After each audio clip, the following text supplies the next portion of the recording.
Hello friends, સ્વાગત છે તમારું નીતાબેન્સ કુકિંગમાં. રક્ષાબંધનનો તહેવાર આવે છે, તેના માટે હું તમારી સાથે શેર કરવાની છું Rakshabandhan special Oreo balls. Oreo balls બનાવતા પહેલાં ફ્રેન્ડ્સ તમને મારી એક રિક્વેસ્ટ કરવાની છે. જો તમને મારી રેસીપી સારી લાગતી હોય તો વિડીયોને લાઇક અને શેર કરજો, અને આવી જ નવી નવી રેસીપીના નોટિફિકેશન મળતા રહે તે માટે મારી ચેનલને સબસ્ક્રાઈબ કરજો. તો ચાલો બનાવવાનું શરૂ કરીએ. સૌથી પહેલાં તો આપણે બિસ્કિટના પેકેટ લેવાના છે. એ ઓરિયો બિસ્કિટના પેકેટ લેવાના છે. તો મેં આ 2 બિસ્કિટના પેકેટ લીધા છે, અને એમાંથી બિસ્કિટ બધા જ આપણે બહાર કાઢી લેશું. અને હવે આને આપણે કટ કરવાના છે. કટ કરી અને એક મિક્સર જાર લઈ અને એમાં ગ્રાઇન્ડ કરવાના છે. તો આવી રીતે આપણે બિસ્કિટને કટ કરી લેશું. તો આવી રીતે બધા બિસ્કિટને આપણે કટ કરી લેવાના છે, અને એને આપણે ગ્રાઇન્ડ કરવાના છે. તો પહેલાં અડધા જ બિસ્કિટને આપણે ગ્રાઇન્ડ કરશું. હવે આપણા ક્રશ થઈ ગયા છે અને એકદમ સરસ પાવડર બની ગયો છે. તો આપણે આને એક વાસણમાં લઈ લેશું. તો બધો જ પાવડરને આપણે એક વાસણમાં લઈ લેશું, અને ફરી પાછા આપણે બાકી છે એ બિસ્કિટને કટ કરી અને ફરી પાછો આપણે પાવડર બનાવવાનો છે. આ આપણો ક્રશ કરેલો પાવડર છે. એકદમ સરસ ક્રશ થઈ ગયો છે, અને ચમચીની મદદથી કોઈ પણ કાંઠા હોય તો આપણે ભાંગી લેવાના છે.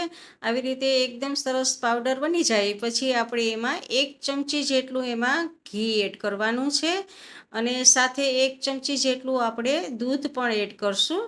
તો દૂધ અને ઘી બંને આપણે સાથે એડ કરશું, 1 ચમચી જેટલા, અને ફરી પાછું આપણે મિક્સ કરી દઈશું. સારું એવું બધું દૂધ અને ઘીને મિક્સ કરશું, ચમચીથી હલાવતા જશું અને સારી રીતે મિક્સ કરી દઈશું. અને વધારે આમાં દૂધની જરૂર પડશે તો આપણે 1 ચમચી હજી પણ આપણે દૂધ એડ કરશું. પહેલાં એક વખત આપણે જોઈ લેવાનું છે. આપણે હાથથી સારી રીતે મસળી લેશું, અને બાઇડિંગ નથી આવ્યું તો 1 ચમચી હજી પણ આપણે દૂધ નાખશું, અને ફરી પાછું આપણે મસળશું. આપણા બોલ્સ બને એવું બાઇડિંગ આવવું જોઈએ એ રીતે આપણે દૂધનો ઉપયોગ કરવાનો છે. જરૂર પડે તો થોડુંક દૂધ હજી ઉમેરશું, પણ હવે જરૂર પડશે નહીં, અને આપણું બાઇડિંગ સારું એવું આવી ગયું છે, બોલ્સ બની જાય એવું. હવે આપણે આ સારી રીતે બાઇડિંગ આવી ગયું છે. તો જોઈ શકો છો તમે કે બધું જ જુઓ ભેગું થઈ જાય છે, બોલ્સ બને એવું થઈ ગયું છે. તો 2 પેકેટ મારા બિસ્કિટના હતા, એમાં મેં 2 ચમચી જેટલું દૂધ અને 1 ચમચી જેટલું ઘી એડ કરેલું છે. અને હવે આપણે આમાંથી થોડુંક હથેળીમાં ઘી લગાવી અને આપણે આના બોલ્સ બનાવવાના છે. તો આવી રીતે હાથની મદદથી આમ પ્રેસ કરવાનું છે, અને એકદમ ટાઈટ બોલ બનાવવાનો છે. અને જુઓ આવી રીતે તમારે જેવી રીતે શેપ આપવો હોય ને જેવડું નાના મોટા કરવા હોય એવી રીતે તમે નાના મોટા બોલ્સ બનાવી શકો છો. તો આવી રીતે બધા જ આપણે બોલ્સ બનાવવાના છે. ગોળ ગોળ રાઉન્ડમાં એક સરખા બનાવવાના છે આપણે બોલ્સ. તો આપણા આ બોલ્સ બની ગયા છે. આ બધા જ બોલ્સ આવી રીતે બનાવી અને હવે આપણે આને થોડોક રેસ્ટ આપશું. તો આવી રીતે બોલ્સ બનાવી અને એક બાજુ રાખી દેવાના છે. અને હવે આપણે આ ડાર્ક કમ્પાઉન્ડ છે એ ડાર્ક કમ્પાઉન્ડ આપણે ફ્રીજમાંથી બહાર કાઢી લીધું છે.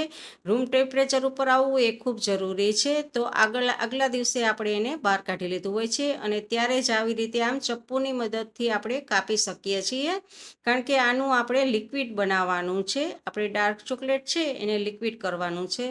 તો આવી રીતે ચપ્પુની મદદથી કટ કરતું જવાનું છે. જેટલું આપણે જોઈશે એટલું આપણે કટ કરશું. આમાં આ ચોકલેટને મેં કટ કરી લીધી છે. 100 ગ્રામ જેટલી ચોકલેટ છે, અને જો તમારી પાસે ચોકલેટ ના હોય તો તમારે ડેરી મિલ્કની ચોકલેટ લઈ અને એનું પણ લિક્વિડ બનાવી શકો છો. આપણે આનું લિક્વિડ બનાવવાનું છે. લિક્વિડ બનાવવા માટે આપણે ડબલ બોઇલરનો ઉપયોગ કરવાનો છે. તો એના માટે મેં પાણી ગરમ રાખવા મૂકી દીધું છે. હવે આ વાસણ ઉપર પાણી ગરમ થાય છે, અને એની ઉપર આપણે આ ચોકલેટવાળું વાસણ મૂકવાનું છે. જેથી કરીને આવી રીતે તમારા વાસણ નીચેથી ગરમ હવા મળશે, વરાળ મળશે, એટલે તમારું વાસણ ગરમ થશે અને તમારી ચોકલેટ છે એ લિક્વિડ બની જશે.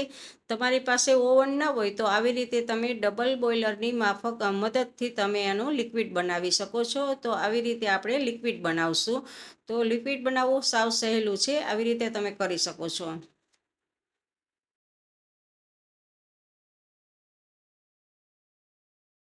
આપણે આ ચોકલેટને આમાં ચમચીની મદદથી હલાવતા રહેવાનું છે, જેથી કરીને એકદમ લિક્વિડ મળી જાય આપણને. અને આપણે જુઓ લિક્વિડ બની ગયું છે તો આપણે ગેસને ઓફ કરી દેવાનો છે અને ઉતારી લેવાનું છે નીચે. હવે આપણું આ લિક્વિડ બની ગયું છે, તો એમાં એક બોલ્સ નાખી અને બધી બાજુથી લિક્વિડ લગાડવાનું છે.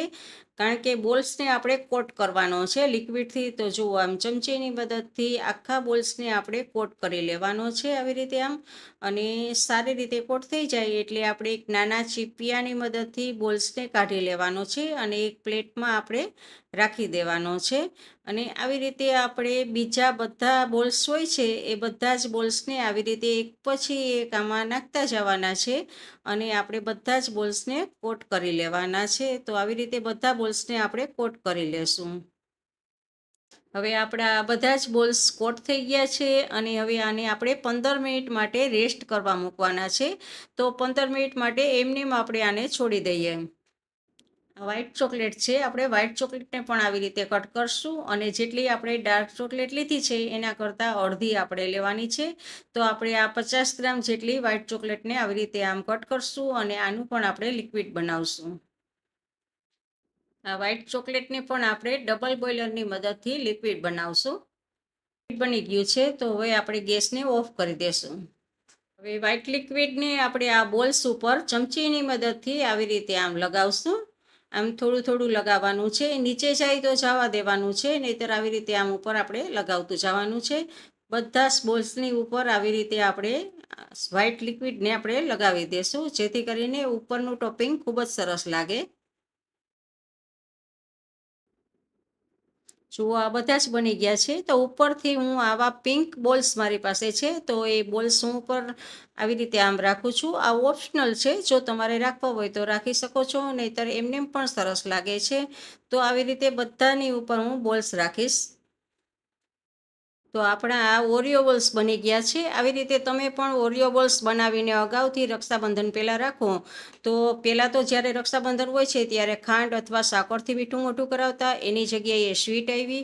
પણ હવે અત્યારની જનરેશનને સ્વીટ પણ ભાવતી નથી. તો એની જગ્યાએ હું કંઈક નવું જ બનાવીને તમે રાખો તો ભાઈ પણ ખુશ થઈ જાય અને બેન પણ ખુશ થઈ જાય. તો હવે આ ઓરિયો બોલ્સને આપણે 10 મિનિટ માટે ફ્રીજમાં રાખીએ.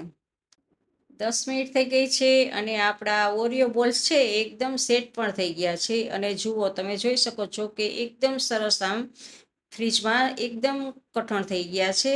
બધા જ આપણે એક વખત આપણે આ ઉખેડી લેવાના છે અને પછી આપણે એક પ્લેટમાં સારી રીતે આને ગોઠવવાના છે.